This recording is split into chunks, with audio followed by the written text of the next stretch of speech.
Abraham Lincoln அமெரிக்க நாட்டின் ஜனாதிபதியாக இருந்த பொழுது அவரிடத்திலே ஒரு வழக்கு வந்தது.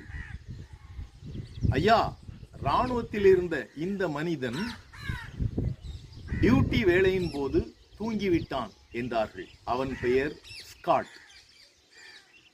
ஆபிரகாம் லிங்கன் அவனை பார்த்து சொன்னார், நம் நாட்டு சட்டப்படி இராணுவத்தில் பணிபுரியும் ஒருவன் தூங்கிவிட்டால் அவனுக்கு என்ன தண்டனை தெரியுமா என்று கேட்டார். ஐயா, தெரியும், மரண தண்டனை.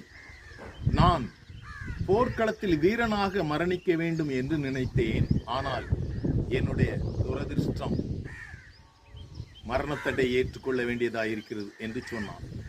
ஆபிரகாம் லிங்கன் அவனிடம் கேட்டார், கடைசியாக நீ சொல்ல விரும்புவது என்ன என்றார்.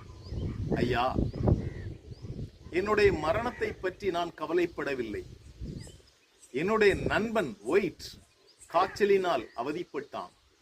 பகல் நேர டியூட்டி பார்த்த நான் அவனது டியூட்டியும் சேர்த்து இரவு வேளையில் அவனுக்கு ஓய்வு கொடுத்துவிட்டு நான் பணியில் இருந்தேன். எதிர்பாராமல் களைப்பில் தூங்கிவிட்டேன்.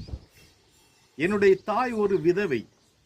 என்னுடைய மரண செய்தி கேட்டால் அவள் அதிர்ந்து போய்விடுவாள். எனவே என்னுடைய மரண செய்தியை அவளிடம் சொல்ல வேண்டாம். இதுதான் என் கடைசி ஆசை என்று சொன்னான் ஸ்காட். ஸ்காட்டினுடைய தாயின் பாசத்தையும் நாட்டின் மீது அவன் கொண்ட பற்றையும் நண்பனின் பாசத்தையும் உணர்ந்த ஆபிரகாம் லிங்கன் அவனை விடுதலையாக்கினார். ஆம் நண்பர்களே, நம் நாட்டை நேசிப்போம், நம் தாயை நேசிப்போம், நட்பையும் உறவையும் நேசிப்போம். நன்றி.